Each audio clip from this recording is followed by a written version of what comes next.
نہ کرنا پڑے گا۔ حضرت بلال رضی اللہ تعالیٰ عنہ کو دیکھ لیں کہ حضرت بلال رضی اللہ تعالیٰ عنہ کلمہ پڑھا تھا نا، تو بنو امیہ کے غلام تھے، جس وقت ان کو اذیتیں دی جا رہی تھی اور ان کو تکلیفیں دی جا رہی تھی طرح طرح کی، اور کہا جا رہا تھا کہ یہ اسلام چھوڑ دو، یہ دین کا کلمہ چھوڑ دو اور تمہیں اذیتوں سے چھٹکارا مل جائے گا، پریشانیوں سے چھٹکارا مل جائے گا۔ اب ریتے پر بھی لٹایا جاتا ان کو، ان کے جسم اقدس پر وہ گرم پتھر بھی رکھے جاتے، لیکن اس وقت ہر مصیبت کے باوجود، ہر پریشانی کے باوجود، ہر دکھ کے باوجود، ہر تکلیف کے باوجود حضرت بلال رضی اللہ تعالی عنہ کی زبان سے نکلتا تھا تو احد احد کی صدا نکلتی تھی، پکار نکلتی تھی تو احد احد کی پکار نکلتی تھی، اور احد احد رب کو ایک ماننے کا دعویٰ جاری رہتا تھا۔ یہ حضرت بلال رضی اللہ تعالی عنہ کی استقامت تھی حق پر۔ اور مختلف صحابہ کرام رضوان اللہ تعالی علیہم اجمعین نے اپنی قوم سے حضرت عثمان بن عفان رضی اللہ تعالی عنہ جب آپ نے اسلام قبول کیا تو حضرت عثمان بن عفان رضی اللہ تعالیٰ کے ماموں نے آپ کو باندھ دیا اور کہا جب تک تم اسلام کو نہیں چھوڑو گے نہ تمہیں جائیداد میں سے کوئی حصہ دیا جائے گا، نہ تمہیں گھر میں سے کوئی مال و متاع دیا جائے گا، اور تمہیں قید کے اندر رکھا جائے گا۔ حضرت عثمان بن عفان رضی اللہ تعالی عنہ سخی اور غنی مال گھرانے سے آپ کا تعلق تھا۔ حضرت عثمان بن عفان رضی اللہ تعالیٰ عنہ کو جب یہ دھمکیاں دی جا رہی تھی، قید کر دیا گیا، گھر والوں نے قید کر دیا اور کہا کہ تمہیں اب اذیت کے اندر رکھا جائے گا، قید کے اندر رکھا جائے گا، تو حضرت عثمان بن عفان رضی اللہ تعالی عنہ اس وقت بھی اسلام کے خاطر، مصطفیٰ کریم صلی اللہ علیہ وسلم کی محبت کی خاطر، دین کی خاطر ڈٹے رہے اور ساری اذیتیں، ساری پریشانیاں برداشت کی، یہاں تک کہ جب حضرت عثمان بن عفان رضی اللہ عنہ کی استقامت دیکھی اور ان کا حوصلہ دیکھا، ان کے حوصلے کی بلندی دیکھی، تو آپ کے سارے رشتہ دار گھٹنے ٹیکنے پر مجبور ہو گئے کہ اس کو چھوڑ دو، کیونکہ اس لیے کہ اس نے جام پیا ہے تو مصطفیٰ کی محبت کا جام پیا ہے، اور یہ جو جام پی لیتا ہے مصطفیٰ کی محبت کا، پھر اس کو حضور کی محبت چھڑانا بڑی مشکل ہو جاتا ہے، مصطفیٰ کی محبت چھڑانی بڑی مشکل ہو جاتی ہے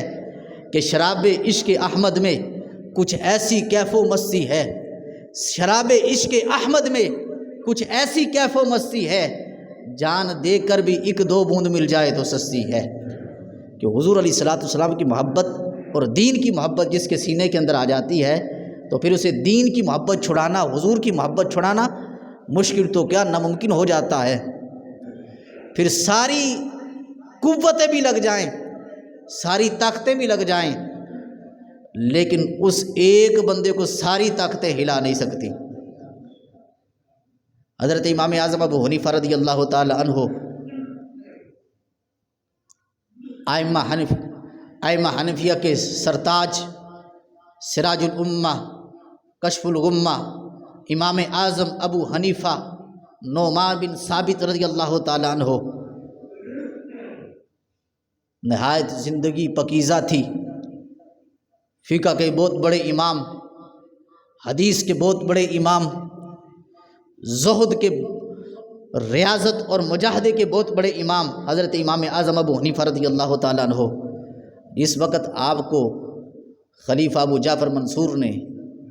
کہا کہ عہدہ قضاء کی پیشکش کی کہ آپ کو قاضی بنایا جاتا ہے، تو حضرت امام اعظم ابو حنیفہ رضی اللہ تعالیٰ عنہ نے عہدہ قضاء قبول کرنے سے انکار کیا اور کہا کہ میں عہدہ قضاء قبول نہیں کروں گا، کیونکہ آپ رضی اللہ تعالیٰ نے یہ حدیث سن رکھی تھی کہ جو کسی قوم کا سربراہ بنا وہ چاہے صرف اس کے لیے اتنا ہی کافی ہے کہ اس کے حساب کو برابر برابر کر دیا جائے۔ اگر اس طرح بھی وہ نکل جائے جان چھڑا لے تو یہ اس کے لیے کافی ہے۔ یعنی کہ جب کسی کو عہدہ دیا جاتا ہے، کسی کو کوئی پوسٹ دی جاتی ہے، تو محبوب علیہ الصلوۃ والسلام نے ارشاد فرمایا کہ اگر وہ صرف اتنا ہی رب کی بارگاہ میں صاف ہو کر نکل جائے کہ نہ اسے گناہ ملے نہ اسے ثواب ملے، صرف برابر برابر اس کا حساب کر دیا جائے، تو فرمایا یہی اس کے نجات کے لیے کافی ہے۔ یہ نہیں کہ وہ بڑے مرتبہ حاصل کرے گا، اس کی نیکیوں سے کام آئیں گی، نہیں، فرمایا کہ یہ عہدہ قبول کرنا، یہ پوسٹیں قبول کرنا، ہمارے بزرگان دین نے تو پوسٹوں سے عہدوں سے بھاگے ہیں۔ آج ہر بندہ یہ ڈنڈوڑا پیٹتا ہے کہ وزیر اعظم میں نے بننا ہے۔ ہمارے اسلاف کو تو عہدہ قضا، ہر بندہ یہ چاہتا ہے کہ چیف جسٹس مجھے بنا دیا جائے، قاضی مجھے بنا دیا جائے، ایم پی ایم این اے مجھے بنا دیا جائے، اور صرف بنانا نہیں باقاعدہ دھاندلیاں کی جاتی ہیں۔ تو امام اعظم ابو حنیفہ رضی اللہ عنہ کو باقاعدہ خلیفہ وقت یہ پیشکش کر رہا تھا کہ آپ قاضی مقرر ہو، لیکن امام اعظم ابو حنیفہ رضی اللہ تعالیٰ عنہ نے انکار کیا۔ اس کی پیدائش کے اندر حضرت امام اعظم ابو حنیفہ رضی اللہ تعالیٰ عنہ کو کوڑے مارے گئے، لیکن امام اعظم ابو حنیفہ رضی اللہ تعالیٰ عنہ پھر بھی عہدہ قضا قبول نہیں کیا، اور کہا کہ ہرگز میں عہدہ قضا قبول نہیں کروں گا، صرف اس ڈر سے کہ کہیں میں دو آدمیوں کے درمیان فیصلہ کرتے ہوئے غلط فیصلہ نہ دے دوں۔ حالانکہ امام اعظم ابو حنیفہ رضی اللہ عنہ وہ ہستی ہیں کہ قیامت تک حنفی ہوں یا شافعی ہوں، جب بھی فیصلہ کرتے ہیں وہ فقہ حنفی کے ساتھ تعلق رکھتا ہے عالم، یا فقہ شافعی کے ساتھ تعلق رکھتا ہے، یا فقہ حنبلی کے ساتھ تعلق رکھتا ہے، یا فقہ مالکی کے ساتھ تعلق رکھتا ہے، جب تک امام اعظم ابو حنیفہ کی خیرات نہیں ملتی، جہاں رسے بند نظر آتے ہیں، ہر عالم کو امام اعظم ابو حنیفہ کی فقہ کی خیرات کھانی پڑتی ہے، اور تب جا کر وہ فیصلہ کرتا ہے۔ امام اعظم ابو حنیفہ رضی اللہ عنہ کو رب نے اتنا مقام عطا فرمایا تھا فقہ کے اندر۔ حضرت امام احمد بن محمد رضی اللہ تعالی عنہ جس وقت امام محمد رضی اللہ تعالی عنہ کو خلیفہ وقت نے ہارون رشید نے عہدہ قضا دیا، اور جو اراکین حکومت تھے اور نگران حکومت تھے انہوں نے بڑا اصرار کیا، امام احمد امام محمد رحمۃ اللہ تعالی کو مجبور کیا کہ اب عہدہ قضا قبول کریں۔ جب آپ عہدہ قضا پر متمکن ہوئے تو بڑی دیانتداری کے ساتھ اور بڑی ہمت کے ساتھ اور حق گوئی کے ساتھ، بے باکی کے ساتھ آپ حق بیان کرتے رہے، فیصلہ جاری کرتے رہے۔ ایک دن یحییٰ بن عبداللہ نامی شخص کو خلیفہ وقت نے امان دے دیا کہ تمہیں امان ہے، اور تمہیں یا کوئی بندہ جو ہے نقصان نہیں پہنچائے گا۔ تو خلیفہ وقت کی اس سے تھوڑی ناراضگی ہو گئی، تھوڑا برہم ہو گیا کسی وجہ سے۔ اب خلیفہ وقت نے یہ ڈھونڈنا چاہا کہ اسے قتل کر دیا جائے، یہ طریقہ کار اختیار کرنا چاہے کہ اسے قتل کر دیا جائے۔ اب اس نے سارے عہدوں کو، سارے قاضیوں کو بلایا اور بلا کر کہا کہ مجھے عدالت کی حمایت حاصل ہو جائے، مجھے سپریم کورٹ کی، سیشن کورٹ کی، جتنے بھی کورٹ ہیں اس کی حمایت حاصل ہو جائے۔ یعنی کہ میں اگر فیصلہ کروں تو لوگ مجھے تانا نہ دے کہ خلیفہ نے اپنے غصے کی وجہ سے یحییٰ بن عبداللہ کو مروا دیا ہے اور قتل کروا دیا ہے۔ اس نے سارے قاضیوں کو بلایا اور قاضیوں کے سامنے یہ فیصلہ رکھا، تو سارے قاضیوں نے یہ فیصلہ دے دیا، اس کی ہاں میں ہاں ملائی اور کہا کہ اس کو قتل کرنا جائز ہے۔ یہ سیاست ہے۔ ایک سیاست یہ ہے کہ اپنا غصہ نکالنے کے لیے قتل کروا دیا جاتا ہے، اور ایک سیاست وہ ہے کہ جو حضرت عمر بن خطاب رضی اللہ تعالیٰ عنہ نے کی، کہا کہ اگر عمر کی حکومت کے اندر کوئی کتا بھی مر جائے پیاسا تو عمر اس کا جواب دہ ہے۔ ایک سیاست یہ ہے۔ اب اس سب قاضیوں نے اس کی حمایت کے اندر فیصلہ دے دیا۔ امام محمد علیہ رحمہ کو بلایا گیا تو آپ نے بربلا کہہ دیا، کہا کہ ہرگز خلیفہ وقت کو یحییٰ بن عبداللہ کو قتل کرنا جائز نہیں ہے، اس پر کوئی شرعی دلیل موجود نہیں ہے۔ خلیفہ برہم ہو گیا کہ میرے خلاف جس کو میں نے قاضی مقرر کیا، میں نے عہدہ دیا، وہ میرے خلاف بول گیا۔ لیکن امام محمد علیہ رحمہ نے حق کی آواز اس وقت بھی بلند کی، پتہ تھا سارے قاضیوں نے ہاں کے اندر ہاں ملا دی ہے اور سارے عہدیداروں نے ہاں کے اندر ہاں ملا دی ہے، اگر ہاں کے اندر ہاں نہیں ملاتا تو میری جان بھی جا سکتی ہے، مجھے سولی پر بھی لٹکایا جا سکتا ہے۔ امام محمد علیہ رحمہ نے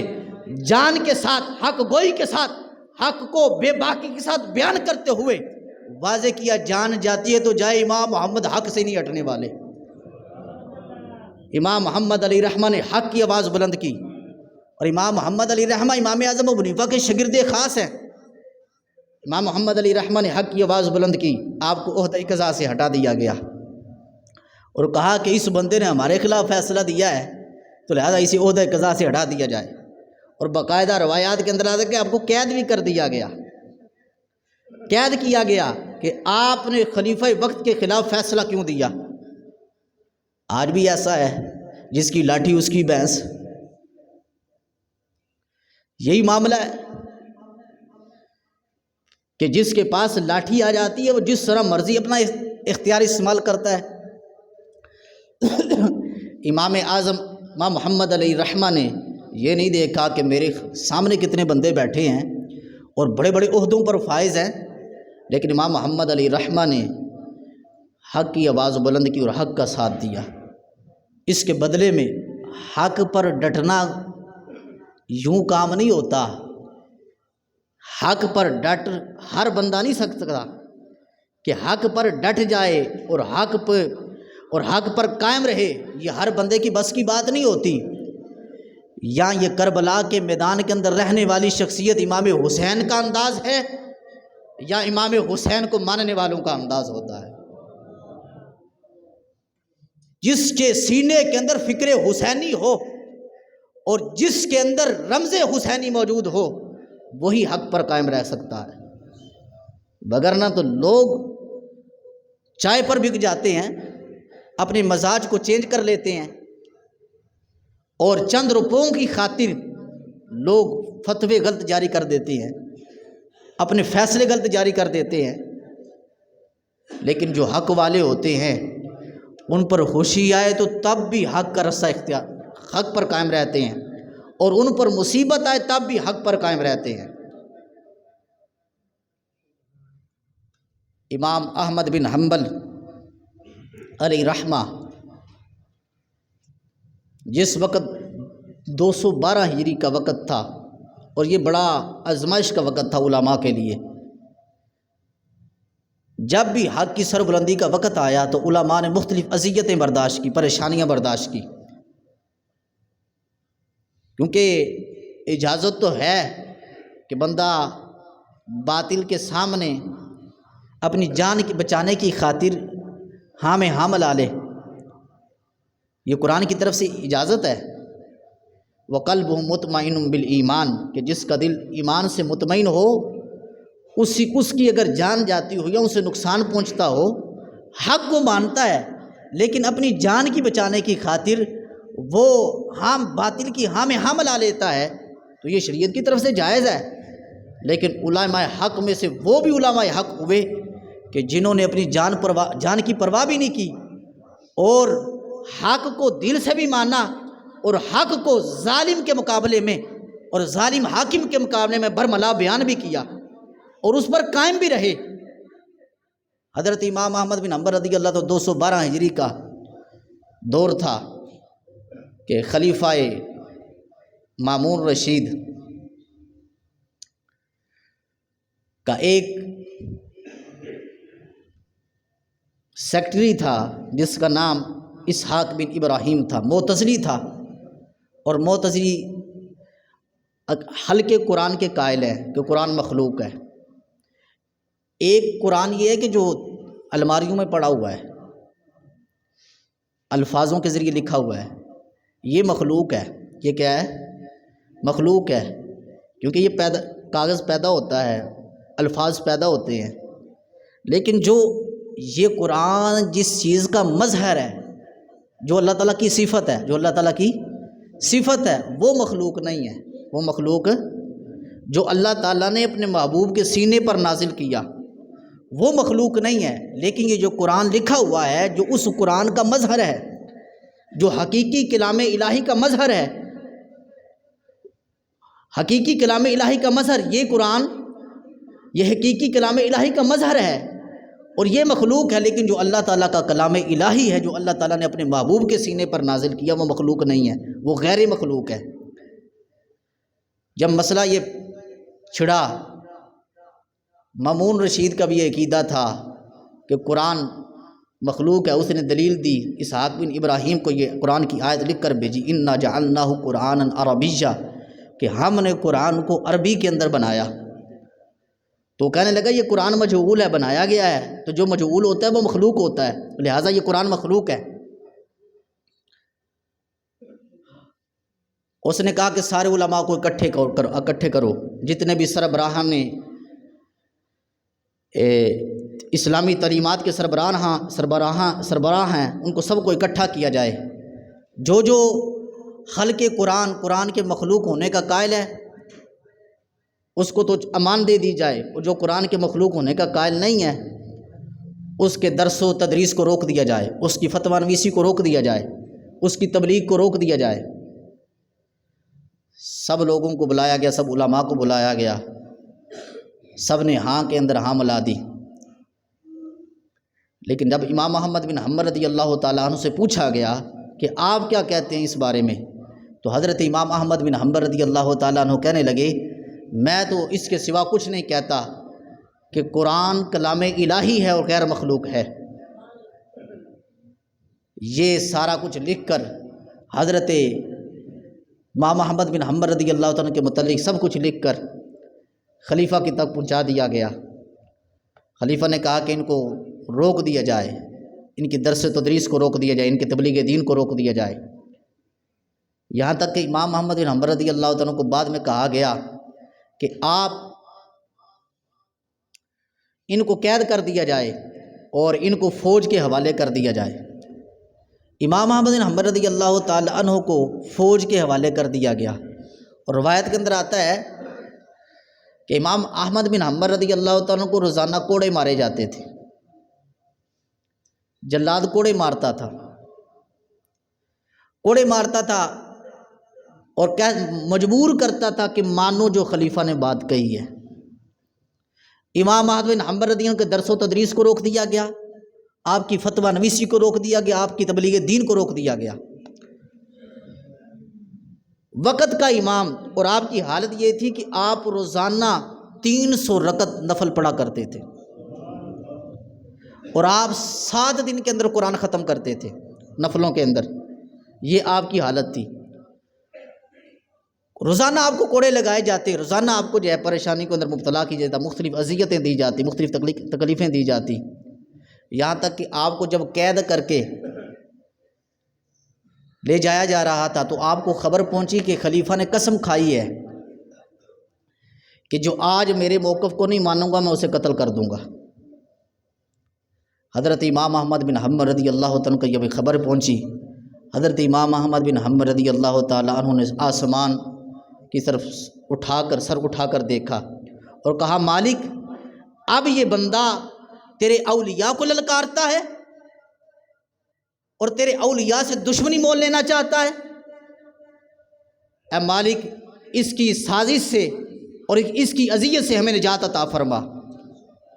حضرت امام احمد بن حنبل رضی اللہ تعالیٰ عنہ کے شاگرد رشید احمد بن غسان کہتے ہیں کہ مجھے بھی گرفتار کیا گیا تھا امام احمد بن حنبل کے ساتھ، جب ہمیں لے جایا جا رہا تھا فوج کی طرف اور خلیفہ کی طرف لے جایا جا رہا تھا، اور اس نے قسم اٹھا رکھی تھی کہ مجھے جس نے میری بات نہ مانی میں اسے قتل کر دوں گا۔ تو حضرت امام احمد بن حنبل رضی اللہ عنہ یہ جملے بولے کہ مالک یہ بندہ اب تیرے اولیاء کو للکارتا ہے، مالک مولا تو ہی اس کی اذیت سے نجات عطا فرما۔ آپ فرماتے ہیں کہ ابھی تھوڑی رات گزری تھی آپ کے شاگرد کہتے ہیں کہ ابھی تھوڑی رات گزری، رات کا تھوڑا پہر گزرا، خبر آ گئی کہ خلیفہ کو ہلاک کر دیا گیا۔ امام احمد بن حنبل رضی اللہ تعالیٰ اسی موقع پر ڈٹے رہے، اور جب اس کا بھائی معتصم باللہ خلیفہ عباسی تھا وہ اس پر مقرر ہوا، اس کے بعد وہ بھی اسی عقیدے کا حامل تھا، معتزلی عقیدے کا، تو حضرت امام احمد بن حنبل رضی اللہ تعالیٰ اس نے مجبور کیا کہ آپ ہمارے موقف کو تسلیم کریں۔ امام احمد بن حنبل رضی اللہ تعالیٰ کو دربار کے اندر بلایا گیا اور بلا کر کوڑے مارے جاتے۔ ایک جلاد آیا، اس نے کوڑے مارے، اتنے کوڑے مارے یہاں تک کہ وہ تھک گیا۔ پھر دوسرا جلاد آیا، وہ کوڑے مارتا رہا یہاں تک کہ وہ بھی تھک گیا۔ امام احمد بن حنبل رضی اللہ کوڑے کھاتے رہے، تکلیف برداشت کرتے رہے، اور ہر وقت جب خلیفہ مامون رشید کا بھائی معتصم باللہ پوچھتا کہ اب مانو گے ہماری بات، تو ہر وقت امام احمد بن حنبل رضی اللہ تعالیٰ عنہ کا یہی موقف ہوتا کہ میری جان جاتی ہے تو جائے، لیکن میں خلق قرآن ہونے کا دعویٰ کبھی نہیں کر سکتا۔ یہ امام احمد بن حنبل رضی اللہ عنہ کی حق پرستی تھی۔ وہی ہے تیرے زمانے کا امام برحق جو تجھے حاضر و موجود سے بیزار کرے، چڑھا کر فقر کی سان تجھے تیز تلوار کرے۔ امام احمد بن حنبل رضی اللہ تعالی عنہ نے اس موقع پر ڈٹے رہے اور قائم رہے، یہاں تک کہ امام احمد بن حنبل رضی اللہ تعالی عنہ کو مختلف طریقوں سے اذیتیں دی گئی، تکلیفیں دی گئی، لیکن امام احمد بن حنبل رضی اللہ تعالی عنہ نے حق کا ساتھ نہیں چھوڑا، حق گوئی اور بے باکی کا ساتھ نہیں چھوڑا۔ ہر دور کے اندر دین کے ساتھ جو وابستگان ہیں ان کو اذیتوں کا سامنا کرنا پڑتا رہا اور تکلیفوں کا سامنا کرنا پڑتا رہا، کیونکہ جب تک بندہ جتنا دین سے وابستہ ہوتا ہے، جتنا دین کے ساتھ وہ قائم رہتا ہے، اتنی مصیبتیں، پریشانیاں اور دکھ تکلیف اس کی آزمائش کے لیے تیار ہوتے ہیں کہ یہ بندہ کتنا مضبوط ہے۔ اس کو بھوک سے بھی آزمایا جاتا ہے، اسے تکلیفوں سے بھی آزمایا جاتا ہے، اسے باطل قوتوں کا مقابلہ کرنے سے بھی آزمایا جاتا ہے کہ یہ بندہ کب تک قائم رہتا ہے اور کتنا ڈٹا رہتا ہے اس پر۔ امام مالک رضی اللہ تعالیٰ کو دیکھ لیں، امام مالک رضی اللہ تعالیٰ عنہ کو جس وقت آپ نے ایک مسئلہ فرمایا، کیونکہ آپ کی فقہ کے اندر یہ اصول تھا کہ جو مکرہ ہے یعنی کہ جو مجبور ہے، مکرہ کی طلاق نہیں ہوتی، یعنی کہ جو مجبور کر دیا جائے، یعنی کہ اسے قتل کرنے کی دھمکی دے دی جائے یا اس کے علاوہ کوئی سخت اس کے ساتھ ایکشن لینے والی بات کی جائے تو اس کی طلاق نہیں ہوتی۔ تو اس وقت جو خلیفہ تھا اس نے امام مالک رضی اللہ تعالیٰ کو پکڑ لیا، گرفتار کر لیا، اور امام مالک رضی اللہ عنہ کو مجبور کیا، کہا کہ آپ اپنے اس موقف سے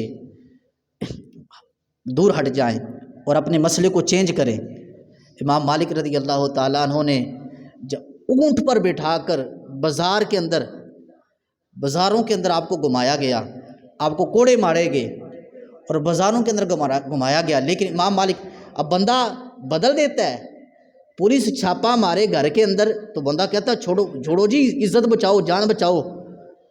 اگر کوئی حکومت کی طرف سے سختی کر دی جائے تو بندہ کہتا ہے اب دیکھا نہیں، لوگوں نے پارٹیاں نہیں چھوڑی، جب فوج کا پریشر پڑا لوگوں نے پارٹیاں چھوڑ دی، اگرچہ وہ حق نہیں تھا، غلط ہی تھا، لیکن لوگوں نے پارٹیاں چھوڑی دباؤ کی خاطر۔ لیکن یہاں بات حق پرستوں کی ہے، حق پرست ایک طرف وہ ہیں کہ ان پر دباؤ ڈالا گیا ایک دن کے لیے، چند دنوں کے لیے، تو انہوں نے پارٹیاں چھوڑ دیں اور دعویٰ کیا کہ ہمارا اس پارٹی کے ساتھ کوئی تعلق نہیں ہے، اور ایک طرف وہ دیکھو کہ جن کو کئی مہینے قید رکھا گیا، کئی مہینے قید رکھا گیا جیلوں کے اندر، جس طرح موقف قید سے پہلے تھا قید کے بعد بھی انہیں کا اسی طرح موقف رہا، جس طرح وہ پہلے حق پر قائم تھے اسی طرح حق پر قائم رہے، کیونکہ حق پرست وہ اذیت اور تکلیفوں کی وجہ سے اپنے موقف کو نہیں تبدیل کرتے اور اپنے مسئلوں کو چینج نہیں کرتے۔ امام مالک رضی اللہ عنہ کو بازار کے اندر کھڑا کر دیا گیا، آپ کی اونٹ کی سواری پر بٹھا دیا گیا آپ کو، تاکہ یہ شرمساری سے اپنا مسئلہ بدل دیں اور دین کے اندر تحریف کر دیں۔ امام مالک رضی اللہ عنہ کہنے لگے لوگو جان لو، جو مجھے جانتا ہے وہ جانتا ہے، لیکن جو مجھے نہیں جانتا، سنو، میں امام مالک بن انس ہوں، اور میرے نزدیک یہ ہے قرآن و سنت کی روشنی کے اندر کہ مکرہ کی طلاق واقع نہیں ہوتی، اور میں اسی موقع پر قائم ہوں، اگر چاہے تو میری جان ہی چلی جائے۔ امام مالک رضی اللہ تعالی عنہ نے کی جب یہ حق پرستی دیکھی تو خلیفہ وقت جو جعفر بن منصور تھا اس نے حکم دیا کہ کہا کہ امام مالک رضی اللہ عنہ کو رہا کر دیا جائے۔ امام مالک رضی اللہ عنہ کو مختلف اذیتوں تکلیفوں کے ساتھ گزارنے کے بعد جب پتہ چلا کہ امام مالک رضی اللہ عنہ اسی موقع پر قائم ہیں، ان کو تکلیفوں کی کوئی پرواہ نہیں، ان کو پریشانیوں کی کوئی پرواہ نہیں، ان کو یہ جو سر عام ان کو اذیتیں دی جا رہی ہیں اس کی کوئی پرواہ نہیں ہے، تو اس نے جان لیا کہ امام مالک رضی اللہ عنہ کو اگر جان بھی جائے گی تو یہ موقف سے ہٹنے والے نہیں ہیں۔ جان ان کے نزدیک دینی آسان ہے، لیکن شریعت کے مسئلے کو تبدیل کرنا ان کے لیے آسان نہیں ہے۔ اس لیے ہر دور کے اندر بندے کو اذیتیں دی جاتی ہیں، دین والوں کو، دین پرستوں کو جتنا دین کے اندر مضبوط ہوتا ہے اتنا اسے اذیتوں کے اندر مبتلا کیا جاتا ہے، پریشان، اور وہ صرف آزمائش کے لیے ہوتا ہے، نہ یہ نہیں کہ وہ حق پرست یعنی کہ وہ اللہ تعالیٰ کے پیارے نہیں ہوتے، وہ اللہ تعالیٰ کے محبوب نہیں ہوتے، اللہ تعالیٰ کے پیارے ہوتے ہیں، اللہ تعالیٰ کے محبوب ہوتے ہیں۔ اب امام الانبیاء صلی اللہ علیہ وسلم سے بڑھ کر کون محبوب ہے؟ لیکن اس کے باوجود بھی امام الانبیاء صلی اللہ علیہ وسلم کو کفار کی اذیتیں برداشت کرنی پڑی، کفار مکہ کی، مشرکین مکہ کی اذیتیں و تکلیفیں برداشت کرنی پڑی، لیکن امام اعظم ابو حنیفہ، لیکن امام الانبیاء صلی اللہ علیہ وسلم نے کبھی بھی حق کا ساتھ نہیں چھوڑا، اور ان کے وارثوں کا، ان کے ماننے والوں کا، ان سے محبت کرنے والوں کا انداز بھی یہی ہے کہ وہ تکلیفیں تو برداشت کر لیتے ہیں، پریشانیاں تو برداشت کر لیتے ہیں، لیکن حق کو کبھی نہیں چھوڑتے۔ میری دعا ہے کہ اللہ کے کائنات جل جلالہ ہم سب کو قرآن و سنت کا فہم عطا فرمائے۔ دین کے ساتھ اگر بندے نے رہنا ہے، دین کے ساتھ اگر وابستگی اختیار کرنی ہے تو تکلیفیں برداشت کرنی پڑے گی۔ اللہ تعالی ہم سب کو حق کی خاطر ڈٹنے کی توفیق عطا فرمائے۔ وما علیہ الا البلاغ المبین۔